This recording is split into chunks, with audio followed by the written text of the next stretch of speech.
mga kakusina! Ako po ulit si Ate Angel ng Kusina ni Angel, and for today's video, tuturuan ko po ulit kayo ng another dessert or kakanin recipe na baka hindi mo pa nagagawa or nasusubukan sa iyong kusina, kaya't panoorin ang buong video dahil madali lang po ito. So una, meron tayo ditong cake molds, tapos po nilagyan ko lang yan ng konting butter, pinahiran lang natin to kasi gagamitin natin yan later. So kapag nalagyan na natin yan ng butter, set aside muna natin to bago gawin na po natin yung next procedure.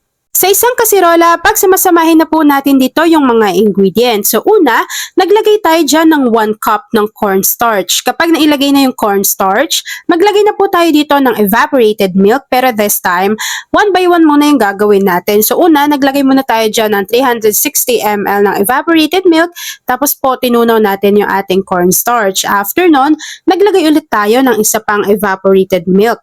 So in total, 2 lata po yan ng evaporated milk na meron tig 360 ml. After nun, maglagay na tayo dito ng 1 can or 390 grams ng ube condensed milk.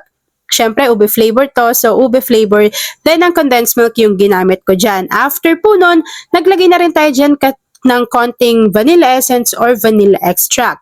Kapag napagsama-sama na po nating lahat yung mga ingredients dito sa ating kasirola, at sure tayo na wala nang namumuong cornstarch sa bottom ng ating pan, pwede na po nating buksan yung apoy sa ating kalan over medium to low heat, and then continuous po natin tong lulutuin hanggang sa kumapal po yung kanyang consistency. So habang hinahalo po natin to at hinihintay na kumapal yung consistency, please don't forget to like and follow yung ating Facebook page, Kusina ni Angel. Kung meron din po kayong Instagram, paki-follow na rin ako, Kusina ni Angel.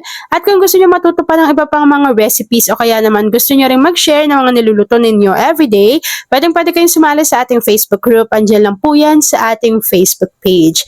At ayan na nga mga kakusina, kapag medyo kumapal na yung consistency, naglagay lang po tayo dito at least 2 tablespoon ng butter, and then continuous pa rin po natin tong hahaluin hanggang sa ganito na po kakapal yung kanyang consistency. So kapag nakuha nyo na yan, pwede na natin i-off yung apoy sa ating kailan at direct po natin tong isasalin doon kanina, yung pinahiran natin ng butter. At kapag naisalin na po natin to dito, hintayin lang po natin tong mag-set pa at mag-firm. So palalamigin natin yan bago, ganun lang kadali. Ipapakita ko na sa inyo kung ano yung natapos nating easy or kakanin recipe. At ayan na nga mga kakasina, kapag lumamig na or nag-set na yung ating dessert or kakanin recipe, maglagay lang po tayo ng keso sa ibabaw bago pwede na po natin tong i-enjoy. At ayan na mga kakusina, tapos na naman po ang ating easy kakanin recipe na ube maha blanca, pero this time walang coconut cream or coconut milk. Kung nagustuhan mo yung ating video, please like and share this video. At kung hindi ka pa nakakapag-subscribe sa aking YouTube channel na Kusina ni Angel, please click subscribe button, click mo na yung notification bell, click all para lagi kang updated sa bawat in-upload kong mga videos. O diba, kayang-kaya niyong gumawa ng ganitong easy kakanin recipe kahit wala tayong corn or kung wala man tayong gata. Yan. So yan lang mga kakasina. Thanks for watching and enjoy this video.